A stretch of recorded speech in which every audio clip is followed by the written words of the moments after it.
अस्सलाम वालेकुम। उम्मीद करता हूँ आप सब खैरियत से होंगे। मैं मोहम्मद साजिद और आप देख रहे हैं यूट्यूब चैनल। बात करेंगे गुज़िश्ता रोज़ पाकिस्तान तहरीक-ए-इंसाफ की एक रैली पर तशद्दुद किया गया पंजाब पुलिस की जानिब से। उस दौरान एक हलाकत हुई, जो अली बिलाल साहब की हलाकत हुई है, उसके बारे में क्या तफसीलात है वो मैं आपको बताऊँगा। और IG पंजाब और इस वक्त निगरान वज़ीर आला मोहसिन नकवी साहब ने आज एक प्रेस कॉन्फ्रेंस की है, उसके बारे में भी क्या तफसीलात है वो भी मैं आपको बताऊँगा। और इमरान खान साहब ने आज दोबारा अपनी इलेक्शन की कैंपेन शुरू करने का ऐलान किया है, और उन्होंने कल ही उनका ऐलान कर दिया था, और उन्होंने कहा है कि आज से हम वो इलेक्शन के कैंपेन शुरू करने जा रहे हैं, और वो आज रैली की सूरत में यहाँ से निकलेंगे। उसके बारे में क्या तफसीलात हैं वो भी मैं आपको बताऊंगा, और दीगर कुछ और भी खबरें हैं वो भी आपको इसी वीडियो में बताऊंगा। सबसे पहले मैं आपको बताऊंगा कि मोहसिन नकवी साहब जो निगरान वज़ीर आला हैं इस वक्त पाकिस्तान पंजाब के, उन्होंने और IG पंजाब ने दोनों ने आज प्रेस कॉन्फ्रेंस की है, जिसके अंदर उन्होंने बताया है कि अली बिलाल जो है उनका तशद्दुद हादसाती तौर पे हुआ है, और उनको गालिबन पाकिस्तान तहरीक इंसाफ के एक सीनियर कारकुनान की गाड़ी के साथ टकराया, और उसके बाद उनकी हलाकत हुई है। तो उनको हॉस्पिटल डिले पहुँचाने की वजह से उनकी मौत जो हलाकत हुई है वो असल रीज़न बताई जा रही है। दीगर चीज़ें उन्होंने इस प्रेस कॉन्फ्रेंस में ये भी बताया कि वो ये जो हलाकत हुई है इसके अंदर पाकिस्तान तहरीक इंसाफ के जो लोग हैं वो इसके अंदर शामिल हैं। बाकी चीज़ें भी उन्होंने सामने लेके आए हैं, और उन्होंने ये भी कहा कि हम इलेक्शन की जो कैंपेन इलेक्शन के जो मामला है पुरअमन तरीके से हम इलेक्शन करवाना चाहते हैं, और हमारी क्या जिम्मेदारी है उसके बारे में भी उन्होंने बात की, और ये सारी चीज़ें सामने लेके आए।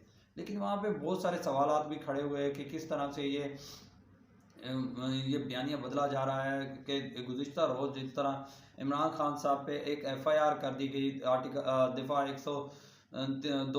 302 की FIR भी हुई है। ये कोई नॉर्मल FIR तो नहीं है, ये मुकदमा बाकायदा कत्ल का है, और उसके साथ और भी मज़ीद दफ़ात उस FIR के अंदर लगाई गई थी। क्या ये सारा वाक़या हुआ है, ये सारा मामला हुआ है उससे छान-बीन के बिना ही इन्होंने डायरेक्ट उन पे FIR कर दी हैं। इसी से साबित होता है कि इन्होंने जितनी भी FIR की हैं इस वक्त तक इमरान खान साहब पर, वो इसी नौइयत की हैं, इसी तरह की FIR हैं जो आज सामने आई है।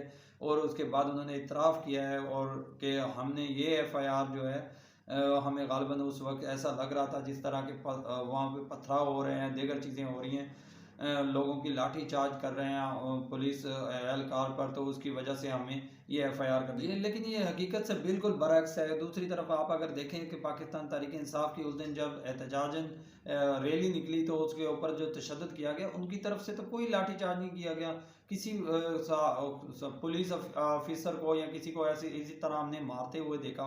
हाँ, बारहा कुछ पुलिस एहलकारों ने ये शिकायत दी थी कि, और वीडियो भी सामने आई कि उन पर तशद्दुद किया गया, लेकिन बाकायदा तौर पर तशद्दुद करते हुए किसी भी ऐसी फुटेजेस सामने नहीं आई जिसके अंदर वो हम कह सकते हैं कि पाकिस्तान तहरीक इंसाफ के जो कारकुनान हैं उन्होंने बाकायदा पुलिस के ऊपर कोई तशद्दुद किया, इस तरह की कोई भी खबर नहीं आई। लेकिन ये जो इन्होंने प्रेस कॉन्फ्रेंस की है इसका तो और भी मज़ीद सवालात खड़े होते हैं कि आखिर ये चीज़ें सामने क्यों नहीं लाई जा रही। अभी इसमें एक पोस्टमार्टम की रिपोर्ट भी है जो मेरी नज़र से भी गुजरी है, और उसके ऊपर जो आप भी देखेंगे तो उसके बिल्कुल डिफरेंट्स हैं इनके जो इनका बयानिया नया जो इन्होंने बनाने जा रहे हैं, या जो इन्होंने बात की है, हो सकता है ऐसा हकीकत भी हो, लेकिन ये हकीकत लग क्यों नहीं रहा। इसके ऊपर जो आप देख सकते हैं जो पोस्टमार्टम की रिपोर्ट है, रिपोर्ट के ऊपर बाकायदा तौर पर दिया गया है कि उसके ऊपर जो बॉडी के जो निशानात है उसके ऊपर उन्होंने लिखा हुआ है कि जो इंजरीज हुई हैं उनको वो 1.3 सेंटीमीटर की हुई हैं, 1.4 सेंटीमीटर की हुई हैं, 1.5 सेंटीमीटर की हुई हैं, 1.5 सेंटीमीटर की फिर हुई है, फिर 0.4 सेंटीमीटर की, ये इस तरह की इंजरीज हुई हैं उनको मुख्तलिफ हिस्सों में बॉडी के। ये सारी आप देख भी सकते हैं कि ये पोस्टमार्टम की रिपोर्ट के अंदर ये सारी चीज़ें सामने आई हैं। इन चीज़ों का एक्सीडेंट से ऐसे बिल्कुल ताल्लुक नहीं नज़र आता। क्या ये एक्सीडेंट के अंदर इस तरह की इंजरीज होती हैं कि वो जिस तरह के छोटे छोटे निशानात और छोटी छोटी जो इंजरीज हुई हैं उसके ऊपर, क्या इस तरह की इंजरी किसी एक्सीडेंट के अंदर मिलती हैं आपको, या जिस तरह से वो घसीट के उसके घसीटने के निशानात हैं वो चीज़ें सामने आती हैं, ना उनके कोई कपड़े फटे हैं, ना कोई उनकी ठोस कोई ऐसी इंजरी हुई हो जिसकी वजह से वो बाकायदा तौर पे हाँ, अलबत्ता सर्व की तरफ से या दीगर चीज़ों के ऊपर वो भी एक छोटी-छोटी इंजरीज़ हैं जो हमें नज़र आ रही हैं। लेकिन उससे पहले जब इसको बिलाल को लेके जाया गया पुलिस की तरफ से, तो वो पुलिस एहलकार और दीगर सीनियर पुलिस ऑफिसर उनको खुद लाठीचार्ज कर रहे थे उसके ऊपर और आपने भी देखा कि किस तरह उसको तशद्दुद कर रहे थे। क्या उस तशद्दुद के बाद जब एक कारकुनान को लेके जाया गया हो, लेके जाएँ आप और उसको बाकायदा तौर पर उसको फिर किसी के सुपुर्द करने के बजाय आप उनको एक सुनसान सड़क या किसी सुनसान जगह पे छोड़ दें, ये मंतक आपकी बिल्कुल समझ ही नहीं आती। क्योंकि उसकी वजह ये है कि जब भी आप किसी शख्स को गिरफ्तार करते हैं और उस सूरत में जब आपके देख रहे हैं कि दफ़ा 144 लगा हुआ है और आपके इल्ज़ाम भी थे कि आप उन्होंने गालिबन आप पे ऊपर लाठीचार्ज भी किया और आप पे तशद्दुद भी किया और जो चीज़ें आपने सब बताई और हकीकत में तो वो बरअक्स है। लेकिन वो सब करने के बावजूद आप जब किसी मुल्ज़िम को गिरफ्तार करते हैं तो उनको जाते हुए रास्ते में तो नहीं रहा करते थे। बाकायदा तौर पर आप किसी के सुपुर्द करते हैं और उसकी डिटेल लेते हैं, डॉक्यूमेंटली प्रोसेस कंप्लीट करते हैं, उसके बाद जाके उनको रिहा करते हैं। ये ऐसा तो नहीं होता कि आप उनको जाते हुए रास्ते में रिहा कर दें कि आप जा सकते हैं और ये सारी चीज़ें बिल्कुल समझ से बाहर हैं। उसी दिन एक सहाफ़ी को भी गिरफ्तार किया गया। हसनैन सहाफ़ी हैं जो नए पाकिस्तान के ऊपर रिपोर्टिंग करते हैं, उनको भी गिरफ्तार किया गया। उनके साथ देगर भी कुछ सहाफ़ी थे, उनको भी गिरफ्तार किया गया और सबको ले जाकर आपने जेल में बंद किया। दूसरे दिन उनको रिहा किया, उसके लिए भी प्रोसेस पूरा कंप्लीट किया गया और जिस तरह डॉक्यूमेंट्स कंप्लीट किए गए और उनकी सुपुर्ददारी ली गई, किसी के को सुपुर्द किया गया, वो सारा चीज़ें हमने देखी। लेकिन ये चीज़ें समझ में नहीं आती कि आप एक शख्स जो आज प्रेस कॉन्फ्रेंस में भी बोल रहे थे कि उन्होंने तशद्दुद किया पुलिस के ऊपर और पथराव भी किया, दीगर चीज़ों पे भी वो मुलविस हैं, तो उसके बावजूद आपने उनको रास्ते में ही छोड़ दिया। बिल्कुल बातें समझ से बाहर हैं। अब ये चीज़ें कार्रवाई होंगी तब भी पता चलेगा कि ये हकीकत इसमें क्या है और क्या चीज़ें जो छुपाई जा रही हैं इस वक्त तक। और दूसरी तरफ इमरान खान साहब ने अब जो है अपनी तारीख का दोबारा से ऐलान किया है कल, और आज उन्होंने उसकी शुरुआत करनी है 2 बजे के दौरान, 2 बजे जबकि उससे पहले ही निगरान हुकूमत की फुर्तियाँ इतनी हैं कि उन्होंने दोबारा से दफ़ा 144 रात से ही लगा दी है। अब ये हालत है। मोहसिन नकवी साहब ने आज कल अपनी प्रेस कॉन्फ्रेंस में भी कहा था कि वो सिर्फ इलेक्शन करवाने के लिए आए हैं, तो उनका काम है इलेक्शन करवाना, तो इलेक्शन के अलावा तो उन्होंने कुछ और काम करना नहीं है और ना तो वो किसी पे तशद्दुद करने जा रहे हैं, ना उन्होंने अभी तक जो सूरत हाल है उसके ऊपर किसी पे तशद्दुद किया है। और ये सारी बातें आप खुद भी देख सकते हैं और कल आपने भी प्रेस कॉन्फ्रेंस उनकी सुनी होगी।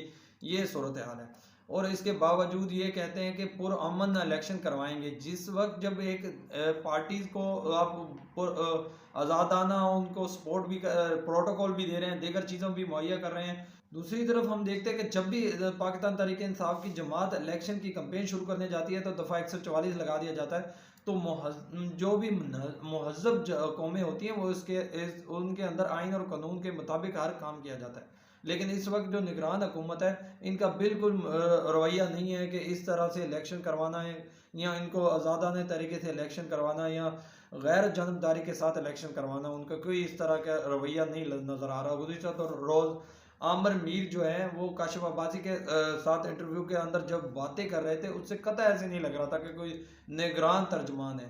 वो इस तरह लग रहा था कि जैसे मुस्लिम लीग नून का तर्जमान कोई बात कर रहा है, और जो उनका लबो लहजा था और जिस तरह का वो रवैया इस्तेमाल कर रहे थे, अल्फाज इस्तेमाल कर रहे थे, इससे कतई नहीं लग रहा था।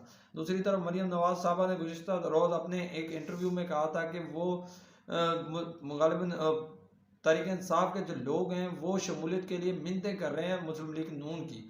तो उनकी टिकटों की डिमांड इस वक्त इतनी बढ़ चुकी है मुस्लिम लीग नून की कि वो उनके तहरीक इंसाफ के लोग भी जो है वो इसमें शमूलियत के लिए वो मिन्नतें कर रहे हैं इस वक्त मरीम नवाज़ की। लेकिन एक बात समझ में नहीं आती, आज कल का रोज़ भी शेख वकार जो अकरम साहब हैं वो बड़े सीनियर सियासतदान हैं, उन्होंने अपने साथियों समेत अपने जो पाकिस्तान तहरीक इंसाफ के अंदर शमूलियत कर ली है।